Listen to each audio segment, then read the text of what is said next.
الحمد لله رب العالمين والصلاة والسلام على سيد المرسلين وعلى آله وأصحابه أجمعين. أما بعد فأعوذ بالله من الشيطان الرجيم. بسم الله الرحمن الرحيم. يا أيها الذين آمنوا كتب عليكم الصيام كما كتب على الذين من قبلكم لعلكم تتقون. صدق الله العظيم. محترم بزرگوں اور دوستوں، رمضان المبارک کا مہینہ بالکل قریب آ گیا. اب اس کے بعد جو جمعہ آئے گا وہ رمضان المبارک کا جمعہ ہوگا. رمضان سے پہلے کا یہ آخری جمعہ ہے. رمضان اور رمضان کے روزوں کے تعلق سے اس سے پہلے بھی کچھ باتیں آ چکی ہیں. آج بھی میں نے قرآن کریم کی وہ آیت تلاوت کی ہے جس میں اللہ تبارک و تعالی نے روزے کی فرضیت کو بیان کیا ہے. آپ حضرات بارہا سن چکے ہیں اور یہ جانتے ہیں کہ اسلام کے جو 5 بنیادی ارکان ہیں ان میں سے ایک اہم رکن روزہ ہے.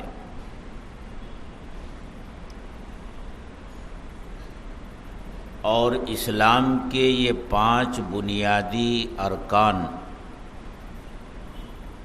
اللہ تعالی نے اس دنیا میں آنے والی تمام امتوں کو عطا فرمائے تھے. سب سے پہلا رکن اور بنیادی رکن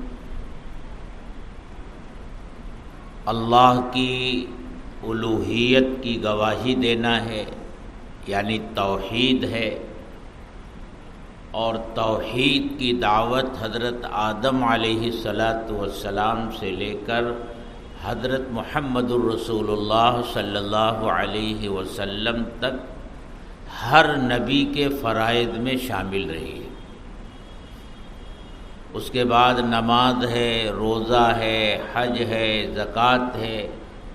یہ چاروں عبادتیں بھی تمام امتوں پر فرض کی گئی تھی. ان میں فرق ضرور رہا ہے، لیکن عبادتیں ہر امت پر فرض رہی ہیں. نماز ہر امت پر فرض تھی، اسی طرح زکوٰۃ ہر امت پر فرض تھی، روزہ ہر امت پر فرض تھا، حج ہر امت کے لیے تھا. تو کہنے کا مطلب یہ ہے کہ رمضان المبارک کے روزے اس امت پر اللہ تعالیٰ نے فرض کیے ہیں. اور روزوں کو دوسری تمام عبادتوں میں ایک خاص امتیاز حاصل ہے. ہر عبادت اپنی جگہ پر اہم ہے اور ہر عبادت پر اس کے اثرات عبادت کرنے والے پر مرتب ہوتے ہیں. لیکن روزہ ایک ایسی عبادت ہے جس کے اجر و ثواب کے بارے میں اللہ تعالیٰ فرماتے ہیں کہ ان کے علاوہ کوئی نہیں جانتا کہ روزے دار کو اللہ دیتے کیا ہیں، یہ بس اللہ ہی جانتے ہیں۔ ایک حدیث میں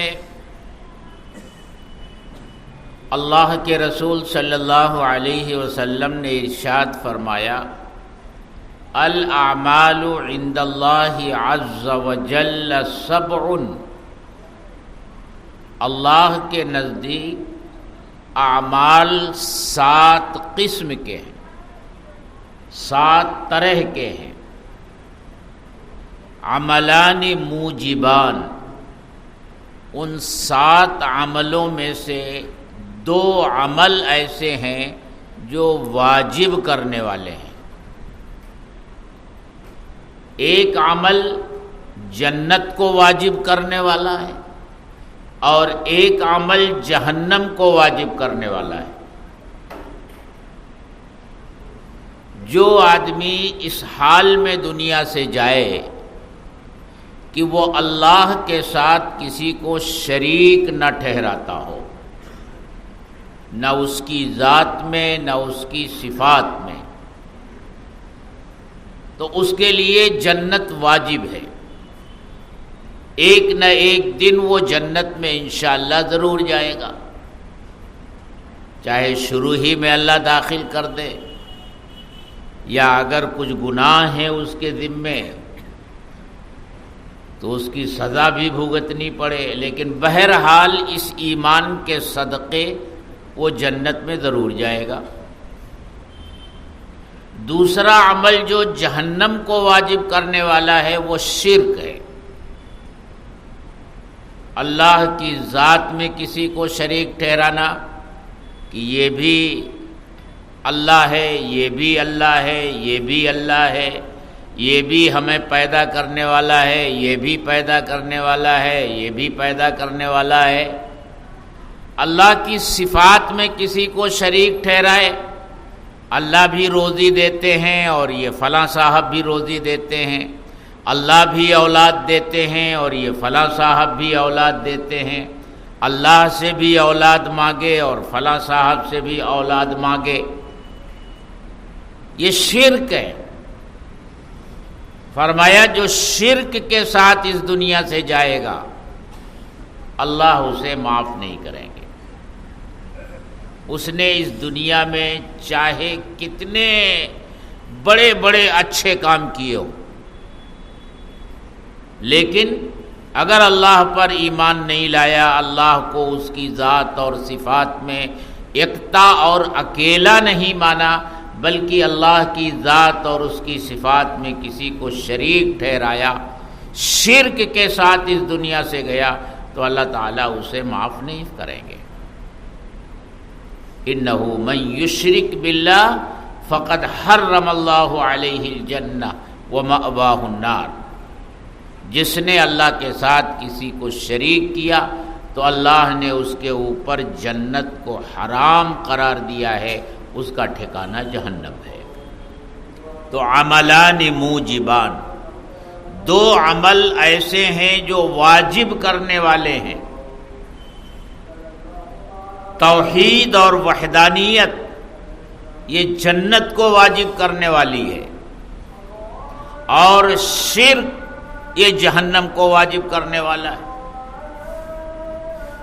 وعمل بامثالہما، اور 2 عمل ایسے ہیں جن کا صلہ اور جن کا بدلہ ان کے برابر ملتا ہے، یعنی جتنا ان کو کیا ہے بس ان کا بدلہ بھی اتنا ہی ملے گا، نہ اس سے کم ملے گا نہ اس سے زیادہ ملے گا۔ ان میں سے ایک عمل گناہ ہے، بندے نے کوئی نافرمانی کی، بندے نے کوئی گناہ کیا، تو اس گناہ کا بدلہ جو اسے اللہ کی طرف سے دیا جائے گا وہ اس گناہ کے برابر ہی ہوگا، جیسا گناہ ہوگا ویسا بدلہ اللہ کی طرف سے دیا جائے گا۔ بدلے میں کچھ زیادتی نہیں کی جائے گی کہ گناہ تو چھوٹا کیا ہو اور اس کی سزا اس کو بڑی دی جائے. جیسا گناہ ہوگا ویسا بدلہ دیا جائے گا. اور دوسرا عمل جس کا صلہ بالکل برابر ملتا ہے کہ کسی بندے نے کوئی نیک کام کرنے کا ارادہ کر لیا، ارادہ نہیں بلکہ پختہ ارادہ کر لیا، عزم کر لیا کہ میں یہ نیک کام انشاءاللہ ضرور کروں گا. پھر کوئی رکاوٹ پیش آ گئی، مثلا بیمار ہو گیا یا کوئی اور رکاوٹ پیش آ گئی اور جس کی وجہ سے وہ نیک عمل نہیں کر سکا، تو اللہ تبارک و تعالی اس نیک عمل کا پختہ ارادہ کر لینے پر اس نیک عمل کو اگر کرتا وہ، تو اس نیک عمل کا جتنا اجر و صلہ ہوتا اس پختہ ارادہ کر لینے پر اللہ تبارک و تعالی وہ اجر و صلہ عطا فرمائے. دیکھیے اللہ کی رحمت، دیکھیے نیک کام کرنے کا پختہ ارادہ کرے تو اس پر بھی اللہ نوازتے ہیں.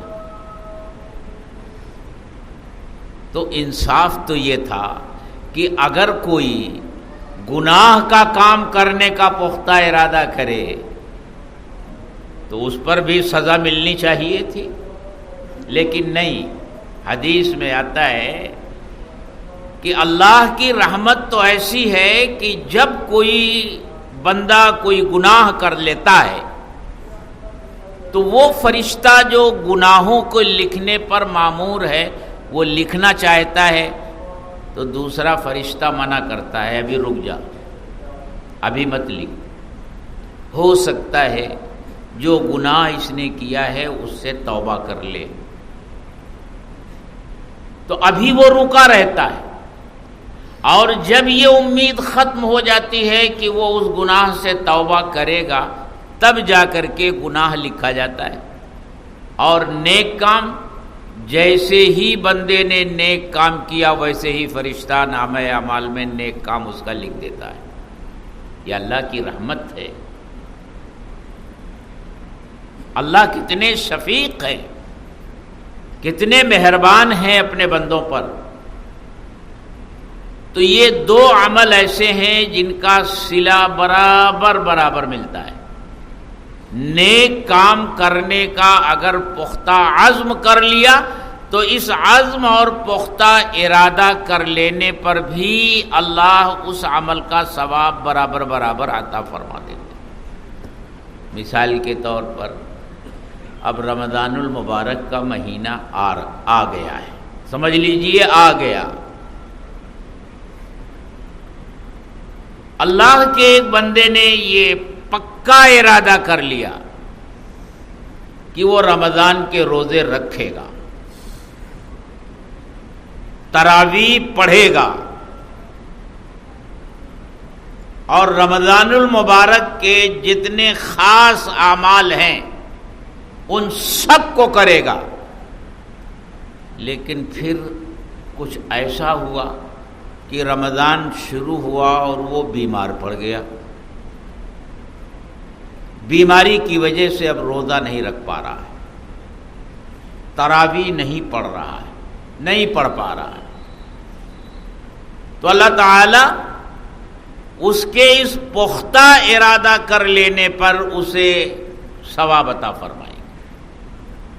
یہ اور بات ہے کہ رمضان کا روزہ اگر نہیں رکھا ہے تو صحتیاب ہونے کے بعد اس کی قضا اسے کرنی ہوگی، لیکن اس پختہ ارادہ کر لینے پر اللہ اسے اجر و ثواب عطا فرمائیں گے.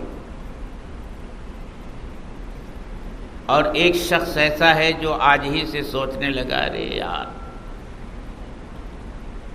کتنی گرمی پڑنے لگی ہے، موسم کتنا گرم ہو گیا ہے، کیسے روزہ رکھا جائے گا. اور روزہ رکھ کر کے میں کام کیسے کر سکوں گا؟ آج ہی سے وہ ہمت ہار بیٹھا ہے۔ تو ایک بات اور یاد رکھیے، اللہ تعالیٰ اپنے بندے کے ساتھ وہ معاملہ فرماتے ہیں بندہ جس کا ارادہ اور عزم کرتا ہے۔ اگر اللہ کا بندہ یہ پختہ ارادہ کر لے کہ انشاءاللہ مجھے رمضان کے روزے ہر حال میں رکھنا ہے، موسم گرم ہو یا سرد ہو، موسم سخت ہو یا آسان ہو، مجھے ہر حال میں روزہ رکھنا ہے، تو اللہ تبارک و تعالیٰ اپنے اس بندے کو توفیق عطا فرماتے ہیں اور روزہ رکھنا اس کے لیے آسان بنا دیتے ہیں۔ اسے محسوس نہیں ہوتا، نہ بھوک کا احساس ہوتا ہے نہ پیاس کا احساس ہوتا ہے۔ ارے بھائی اس کی مثال ایسی سمجھ لیجئے کہ اگر ہم کہیں ملازم ہیں کسی کارخانے میں اور ہم کو بندھی ٹکی ایک تنخواہ اور ایک پگار ملتی ہے، اور مثلا 10,000 ملتا ہے،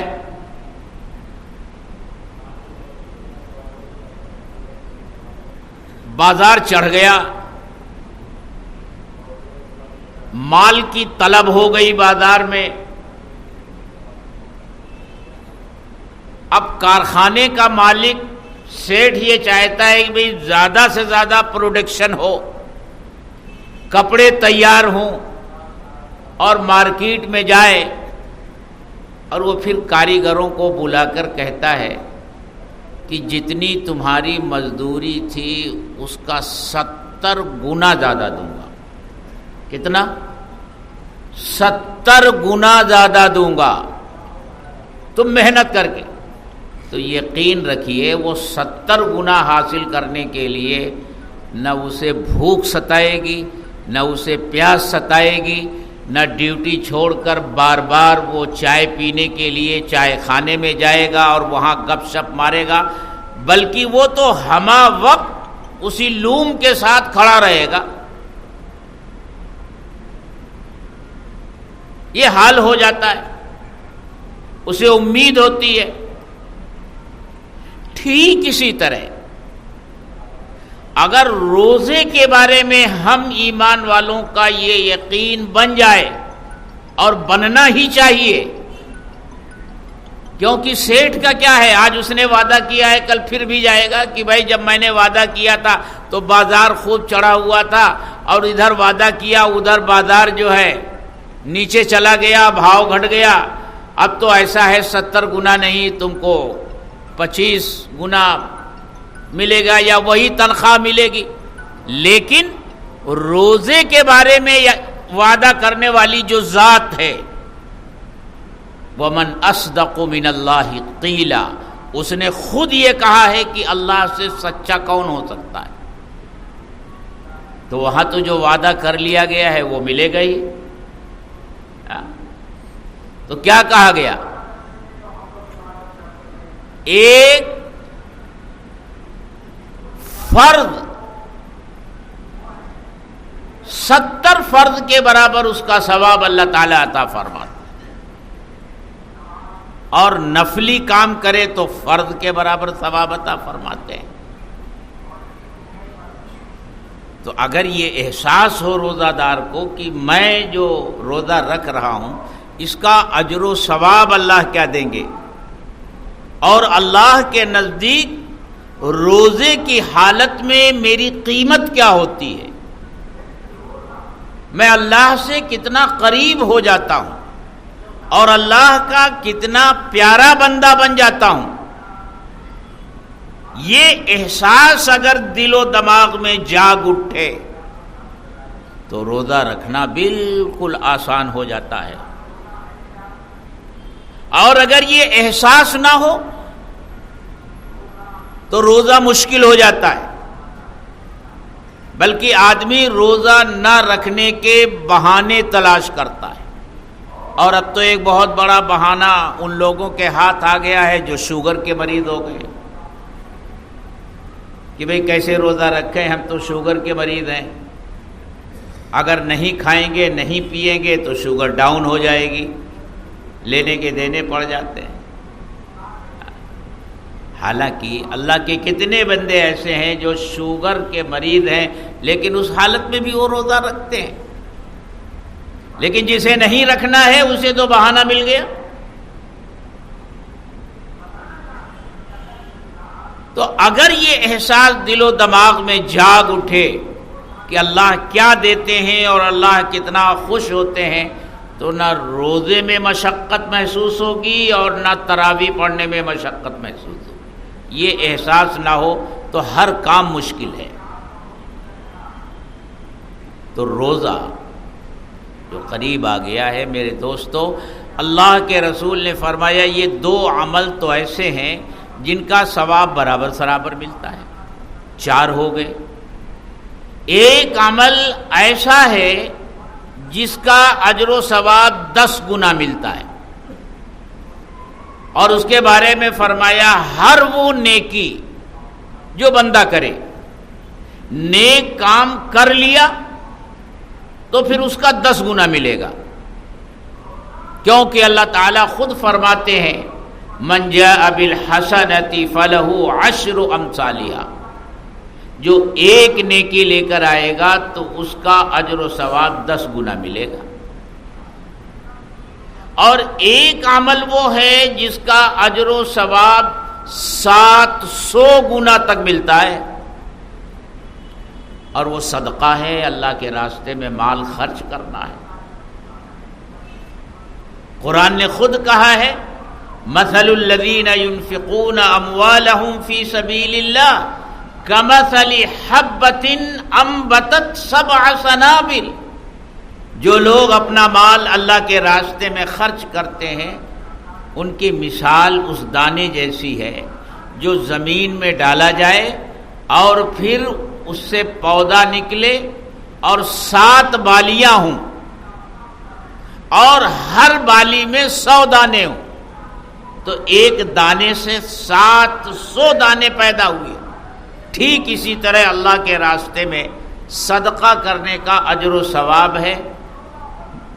بندہ 1 روپیہ خرچ کرتا ہے اور اسے 700 روپیہ خرچ کرنے کا ثواب ملتا ہے، 700 گنا تک اللہ دیتے ہیں۔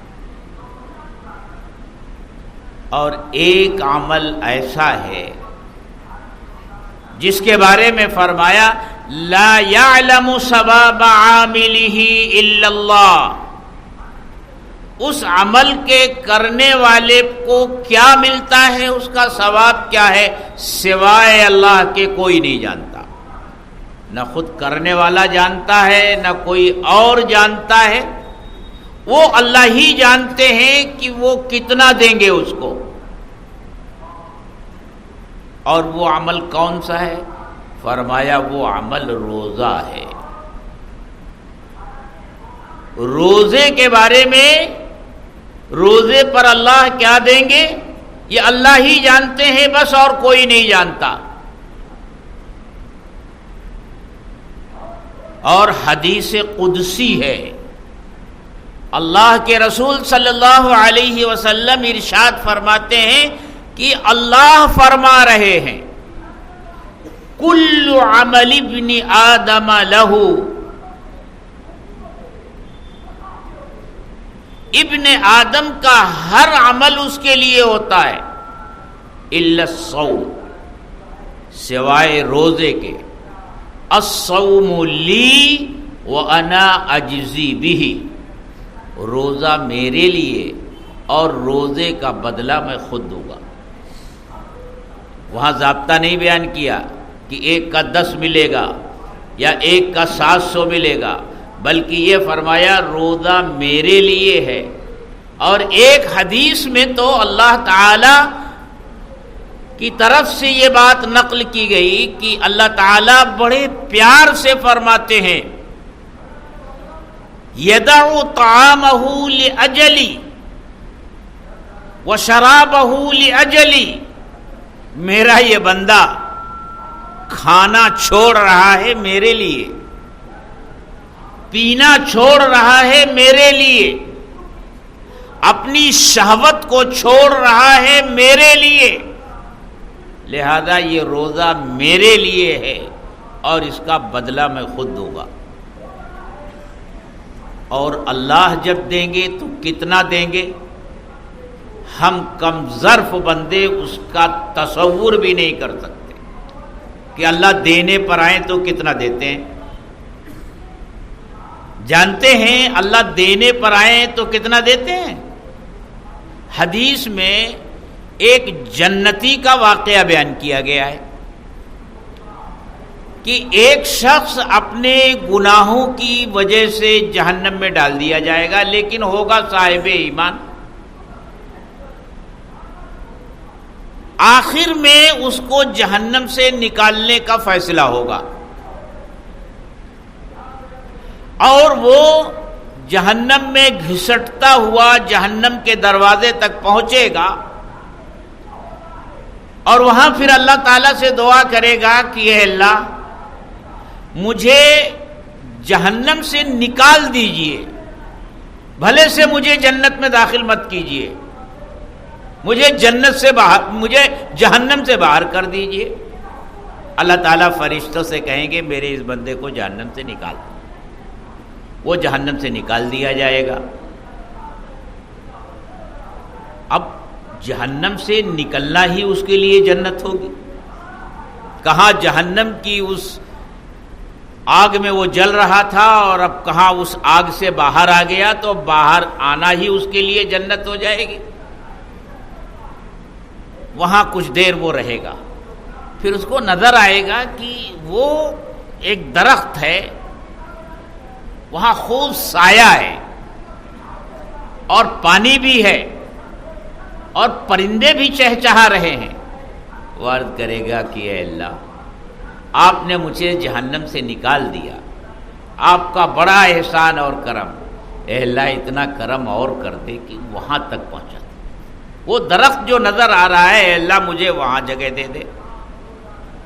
اللہ تعالیٰ اس سے فرمائیں گے میرے بندے اگر میں نے تجھ کو وہاں پہنچا دیا تو کیا تو اور آگے جانے کی آرزو اور تمنا اور دعا تو نہیں کرے گا؟ وہ عرض کرے گا کہ اے اللہ بس وہاں تک پہنچا دیجئے، اس کے بعد کچھ نہیں مانگوں گا۔ اللہ تعالیٰ فرشتوں سے کہیں گے اس کو وہاں تک پہنچا، وہاں تک پہنچا دیا جائے گا۔ اب وہ گھنے سائے میں ٹھنڈی ہوائیں ہیں اور میٹھا پانی ہے، پیے گا، ہوا لے گا، کچھ دیر وہاں گزارے گا، پھر اس سے نظر آئے گا ارے کچھ قریب تو اس سے بھی زیادہ گھنا سائے دار درخت ہے اور وہاں کا منظر اس سے زیادہ خوشنما ہے۔ پھر آرزو اور تمنا اس کے دل میں انگڑائی لینے لگے گی اور پھر وہ ہاتھ پھیلا دے گا کہ اے اللہ وہاں پہنچا دے۔ اللہ تعالیٰ فرمائیں گے میرے بندے تو نے تو وعدہ کیا تھا۔ وہ عرض کرے گا کہ اے اللہ تیری رحمت بہت بڑی ہے، وہاں تک پہنچا دے اے اللہ، اس کے بعد نہیں مانگوں گا۔ اللہ تعالیٰ وہاں پہنچا دیں گے۔ اب وہ جنت کے قریب پہنچ چکا ہوگا، کچھ دیر وہاں رکے گا، پھر اسے نظر آئے گا کہ جنت کے دروازے کے باہر ایک بہت بڑا درخت ہے، وہاں کا منظر تو اس سے زیادہ خوشنما ہے۔ پھر وہ ہاتھ پھیلا دے گا اللہ وہاں تک پہنچا دے، اللہ وہاں تک پہنچا دے گا۔ اب جب وہاں پہنچ گیا تو وہاں سے تاک جھانک لگائے گا جنت میں، ارے جنت تو ایسی ہے، اس کے سامنے تو کچھ نہیں ہے۔ اب وہ کہے گا کہ اے اللہ آپ نے جہنم سے نکالا، پھر وہاں جگہ دی، پھر وہاں جگہ دی، پھر یہاں تک پہنچایا، اے اللہ اب ایک احسان اور کر دے، بس جنت میں داخل کر دے، بھلے سے جنت کے دروازے کے پاس جگہ دے، اندر جگہ مت دینا۔ اللہ تعالیٰ فرمائیں گے میرے بندے تیری آرزو اور تمنا تو ختم ہونے کا نام نہیں لے رہی ہے، وہ کہے گا اے اللہ اس کے بعد کچھ نہیں مانگوں گا، اللہ تعالیٰ فرشتوں کو حکم دیں گے اس کو جنت میں داخل کر دو۔ وہ جنت میں جب داخل ہو جائے گا تو اللہ تعالیٰ فرمائیں گے میرے بندے تو کتنی بڑی جنت چاہتا ہے، تو سوچ لے تجھے جنت میں کتنی جگہ چاہیے، کتنی بڑی جنت تجھے چاہیے، تو سوچ لے۔ وہ سوچے گا، وہ عرض کرے گا بار الہ میں نے سوچ لیا، اللہ تعالیٰ فرماتے ہیں اور سوچ لے۔ بار بار اللہ فرمائیں گے تو سوچ لے کتنی بڑی جنت چاہتا ہے۔ وہ جب سوچ لے گا تو اللہ تعالیٰ فرمائیں گے میرے بندے جتنا تو نے سوچا اس سے 7 گنا بڑی جنت میں نے تجھ کو عطا کی۔ وہ بندہ کہے گا کہ اللہ آپ مجھ سے مذاق کر رہے ہیں، ہنسی کر رہے ہیں۔ اللہ کے رسول صلی اللہ علیہ وسلم نے ارشاد فرمایا جب وہ یہ کہے گا تو اللہ کی جیسی ذات ہے اور اس کی شان ہے اور اس کے ذات کے جیسا مناسب ہے، اللہ کو ہنسی آ جائے گی۔ اللہ فرمائیں گے میرے بندے تیرے ساتھ کوئی مذاق نہیں ہو رہا ہے، یہ حقیقت ہے۔ تو یہ اللہ ہیں، بندے جتنا سوچ نہیں سکتے اللہ اس سے زیادہ کتنا دیتے ہیں، بندہ اس کو سوچ نہیں سکتا۔ تو روزے کے بارے میں اللہ تعالیٰ نے فرمایا الصوم لی وانا اجزی بہ، روزہ میرے لیے ہے، میرے لیے میرا بندہ بھوک برداشت کرتا ہے، میرے لیے پیاس برداشت کرتا ہے، میرے لیے اپنی خواہشات کو دباتا ہے، لہذا اس کا صلہ کیا ہوگا، اس کا بدلہ کیا ہوگا اور اس کا اجر و ثواب کیا ہوگا وہ میں خود عطا کروں گا۔ اللہ کتنا دیں گے ہم سوچ بھی نہیں سکتے۔ تو روزے کی عبادت ایک ایسی عبادت ہے، اور روزے دار بندہ اپنے رب کو کتنا پیارا ہوتا ہے، اللہ تعالیٰ اپنے روزے دار بندے سے کتنی محبت فرماتے ہیں۔ ایک باپ کو اپنے بیٹے سے جو محبت ہوتی ہے اس کی تو کوئی حیثیت ہی نہیں ہے۔ آپ جانتے ہیں کہ ایک باپ جو اپنے چھوٹے بچے سے محبت کرتا ہو اور بچے نے ابھی پاؤں چلنا سیکھا ہو، ابھی وہ کھڑا ہوا ہے، چند قدم چلتا ہے اور پھر زمین پر گر جاتا ہے، اور باپ کو اپنے اس لاڈلے بچے سے بڑا پیار ہے۔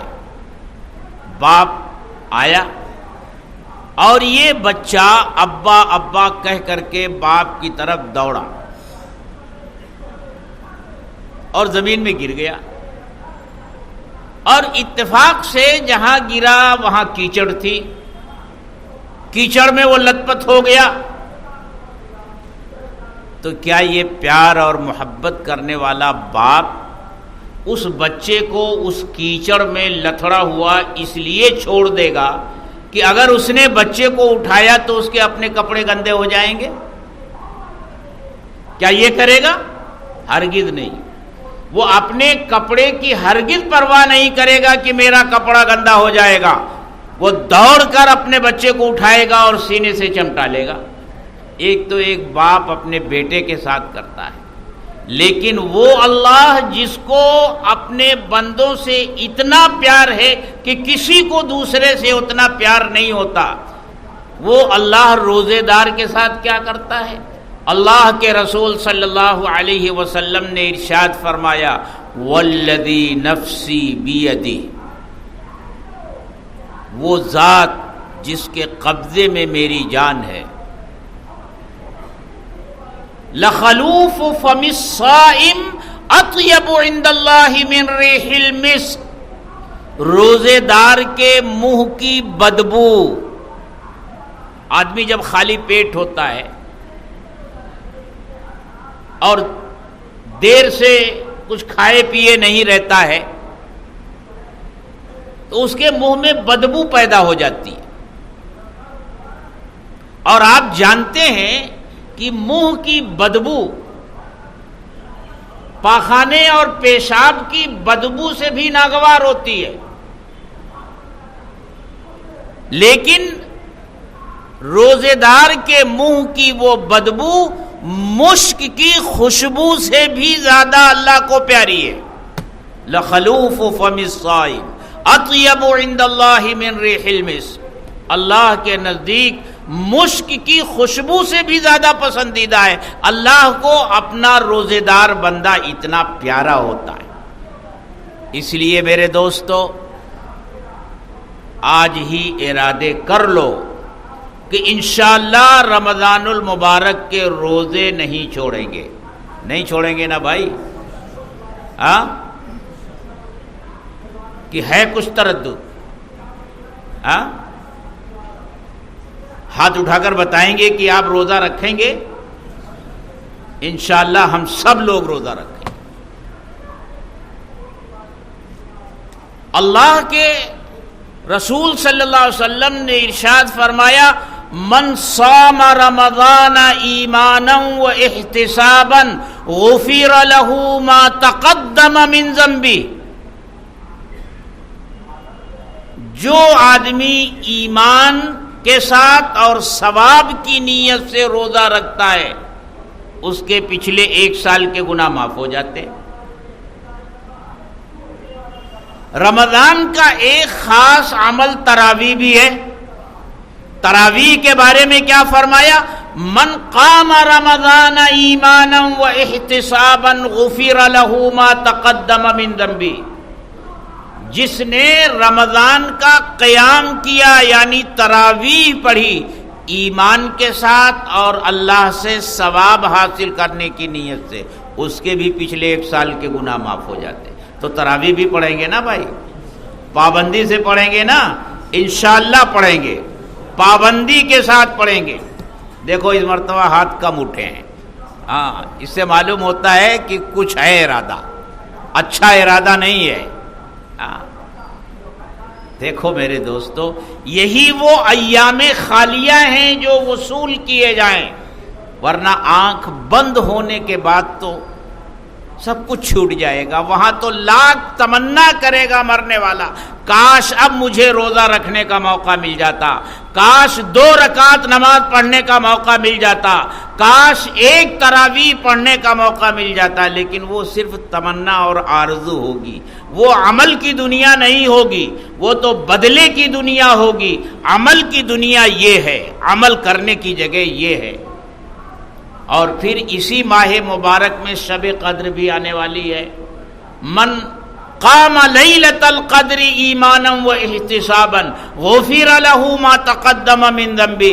جس نے ایمان کے ساتھ ثواب کی نیت سے لیلۃ القدر میں اللہ کی عبادت کی، اللہ اس کے پچھلے 1 سال کے گناہ معاف کر دیتے ہیں. تو یہ ساری فضیلتیں اس ماہ مبارک میں ہیں. اچھا، اب اس کے ساتھ ساتھ 1-2 اعلان ہیں. کیا بھائی پرچی لے کر آپ بیٹھے ہیں؟ کیا اعلان ہے بھائی؟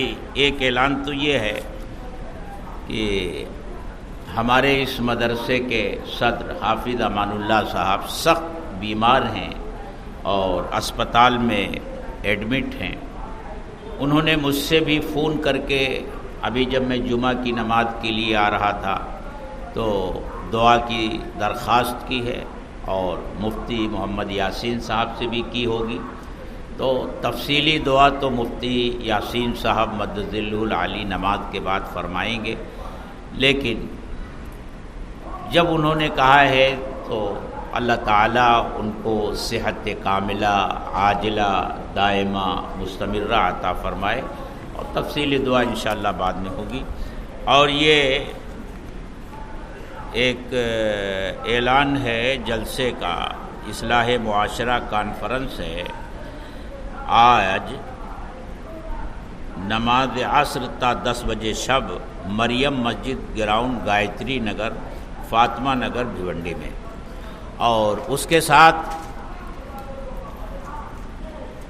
آپ جانتے ہیں کہ بارش کا موسم آ رہا ہے اور بارش کے موسم میں مسجد کے پترے ٹپکنے لگتے ہیں، کمرے جو ہیں ان کے پترے ٹپکنے لگتے ہیں، چٹائی خراب ہو جاتی ہے، تکلیف ہوتی ہے۔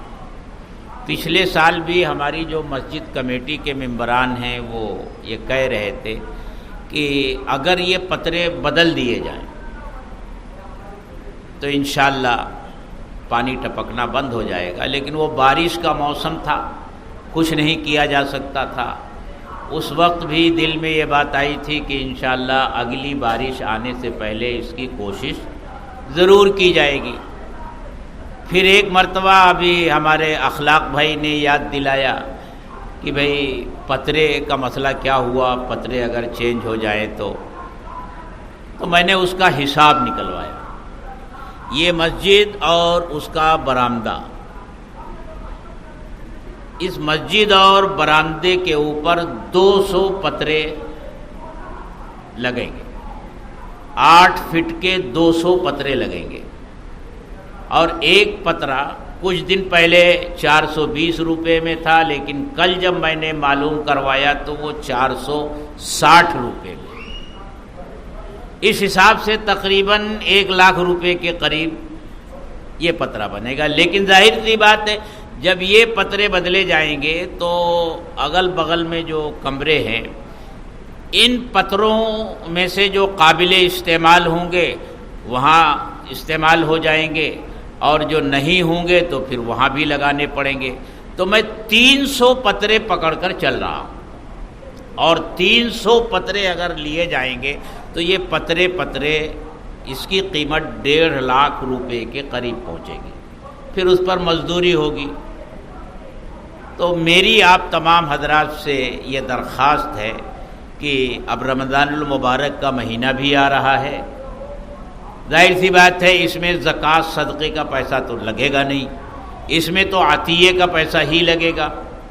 آپ مسجد کی جھولی میں پیسہ ڈالتے ہی ہیں، تو اگر آپ آج ہی سے اس میں تھوڑا سا اضافہ کر دیں گے اور ہر جمعہ میں تھوڑا سا تعاون بڑھا دیں گے، یا ہمارے وہ احباب جو پترے کی شکل میں دینا چاہیں گے وہ ارادہ ظاہر کر دیں گے، تو انشاءاللہ رمضان المبارک ختم ہونے کے بعد یہ کام شروع کرنے کا ارادہ ہے اور پترا تبدیل کرنے کا ارادہ ہے۔ اللہ تعالی ہمارے اس ارادے کو پائے تکمیل تک پہنچائے۔ وآخر دعوانا الحمدللہ رب العالمین۔